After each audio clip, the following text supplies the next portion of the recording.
पटना में कांग्रेस मुख्यालय पर इनकम टैक्स डिपार्टमेंट की टीम ने छापेमारी की है। जिस समय वहां छापेमारी हुई, कांग्रेस नेता शक्ति सिंह गोहिल और रणदीप सिंह सुरजेवाला भी मौजूद थे। बताया गया कि छापेमारी के दौरान कांग्रेस दफ्तर के बाहर खड़ी एक गाड़ी से करीब 8 लाख रुपए बरामद हुए, जिसके बाद एक शख्स को पूछताछ के लिए हिरासत में लिया गया। न्यूज 18 को मिली एक्सक्लूसिव जानकारी के मुताबिक बिहार कांग्रेस के कुछ नेता इनकम टैक्स डिपार्टमेंट के रडार पर हैं। पिछले कुछ दिनों में हुए संदिग्ध लेन देन के सिलसिले में इन नेताओं से पूछताछ हो सकती है। हालांकि कांग्रेस ने इन छापों के लिए बीजेपी की हार की बौखलाहट करार दिया है और इसे राहुल गांधी की रैली से पहले परेशान करने की कोशिश बताया।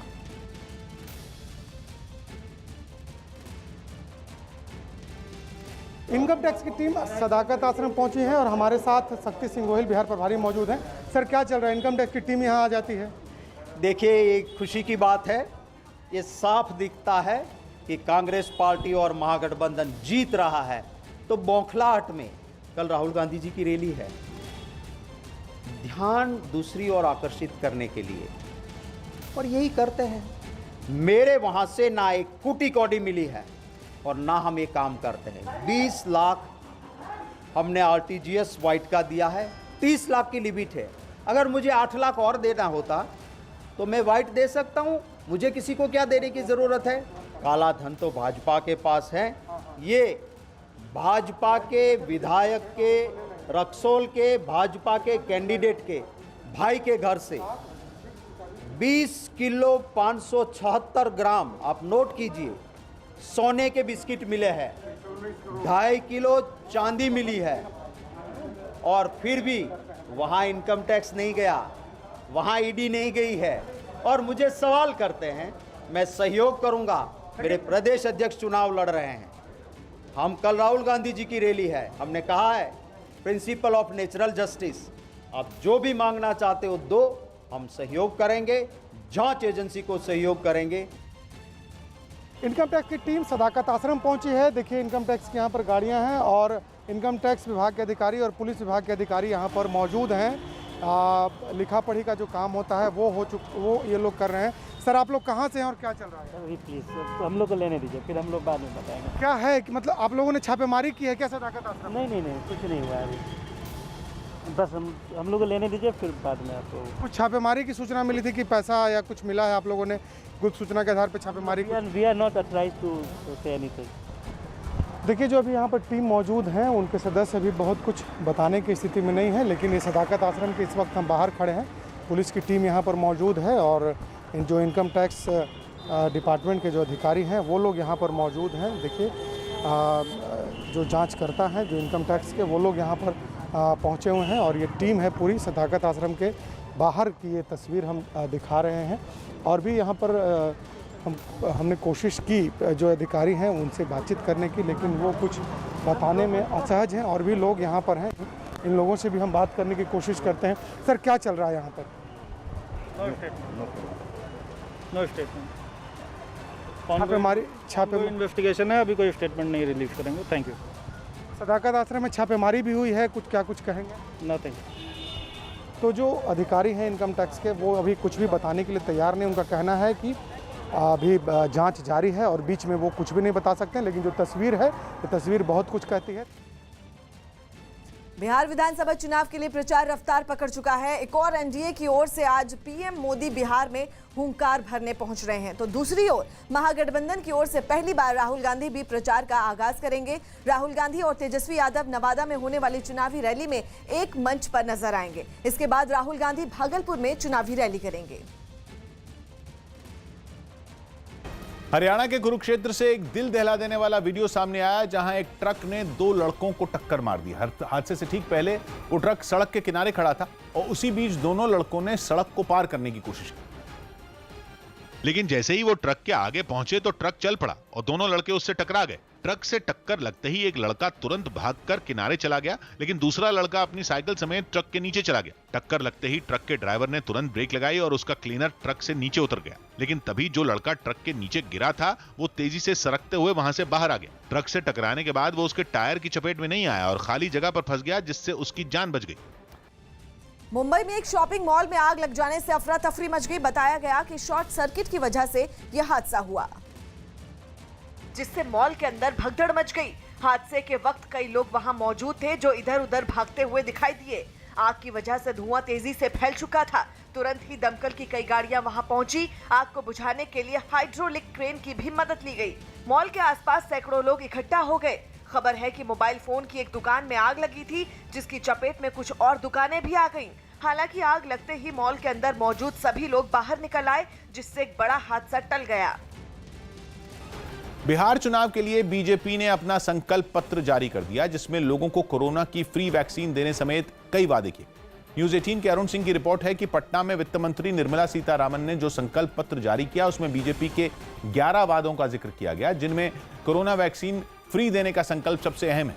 संकल्प पत्र के एक और वादे ने भी सबका ध्यान खींचा और वो था 19 लाख लोगों को रोजगार देने का वादा, जिसे तेजस्वी के 10 लाख लोगों को नौकरी देने के वादे का जवाब माना जा रहा है। इसके अलावा यह भी वादा किया गया कि एनडीए की सरकार बनने पर 3 लाख शिक्षकों की भर्ती होगी। इस चुनाव में विपक्ष इस मुद्दे को भी उठा रहा है।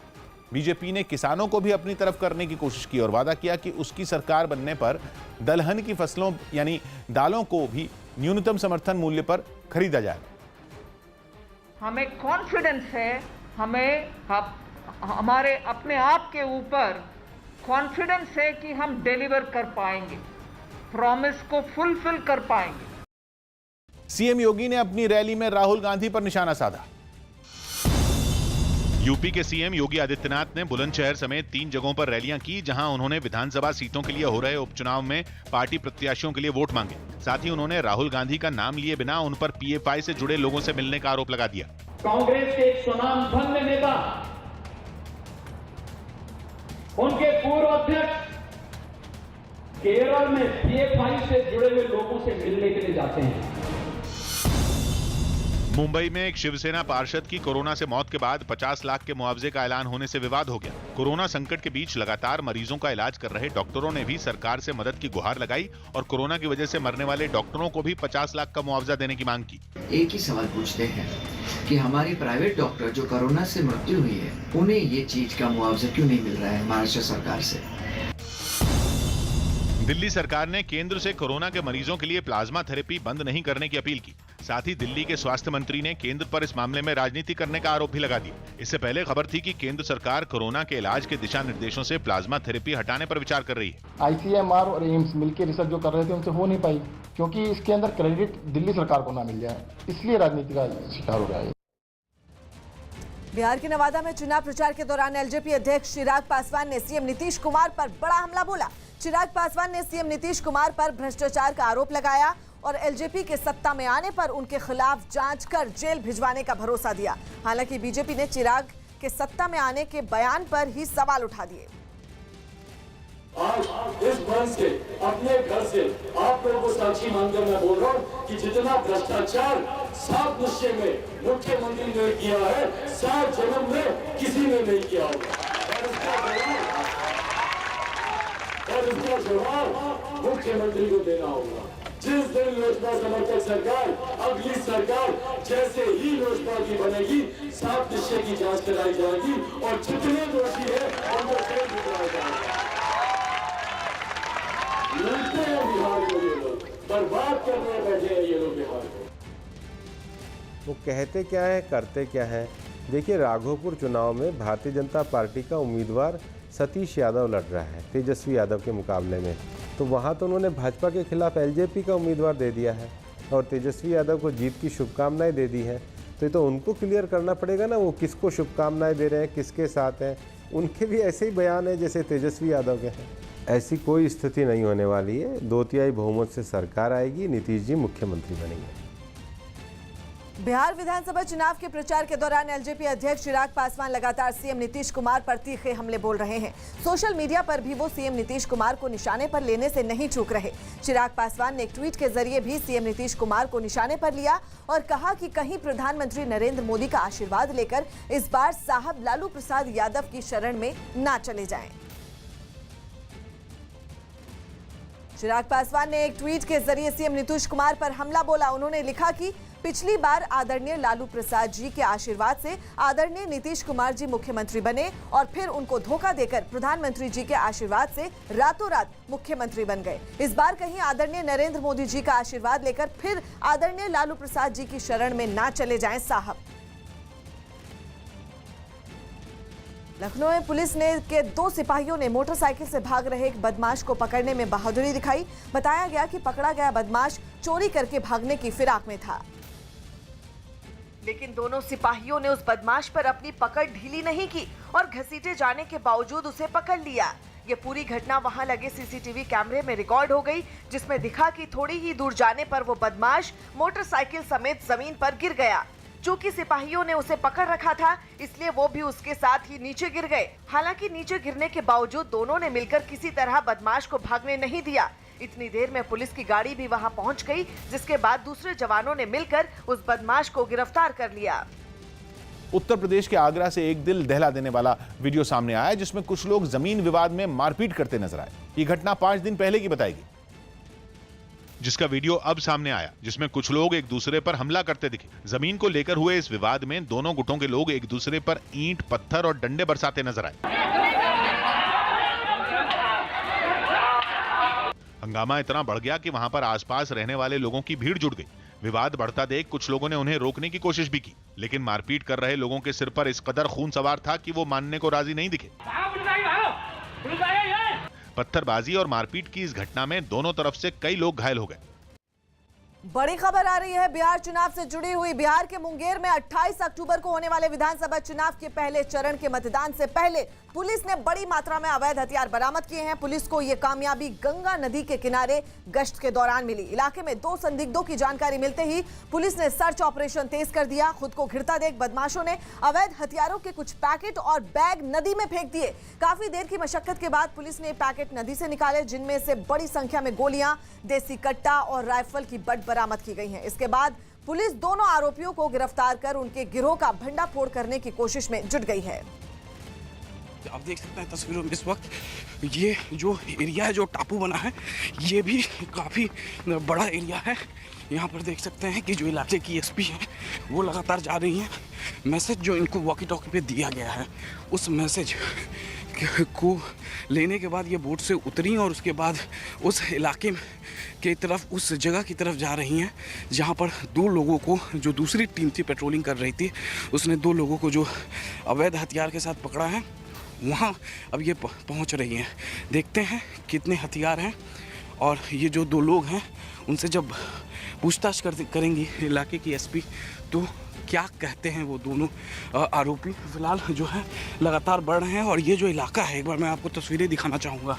कुछ इधर देखिए पानी है, गंगा का पानी है ये, और ये जो बीच का इलाका है ये टापू बन गया है। लंबा काफ़ी बड़ा एरिया है ये, और यहीं से जो मैक्सिमम जो अवैध हथियारों की तस्करी होती है वो यहीं से होती, यही इलाके का इस्तेमाल होता है। और देखिए मैं आपको तस्वीरों के जरिए यहाँ पर दिखा रहा हूँ। देखिए किस तरीके से अभी जो ये पेट्रोलिंग टीम है वो, मैं बोलूँगा अपने वीडियो जर्नलिस्ट अनिल से कि सावधानी से, कीचड़ है नीचे, पानी क्योंकि दिन में ऊपर आ जाता है, इस वजह से कीचड़ है। और यहाँ पर देखिए तस्वीरों में, यहाँ पर कुछ ढूंढने की कोशिश हो रही है। ये पेट्रोलिंग टीम का हिस्सा होंगे शायद, और जो है पुलिस की टीम जो है आजकल इसी तरीके से यहाँ पर पेट्रोलिंग करती है।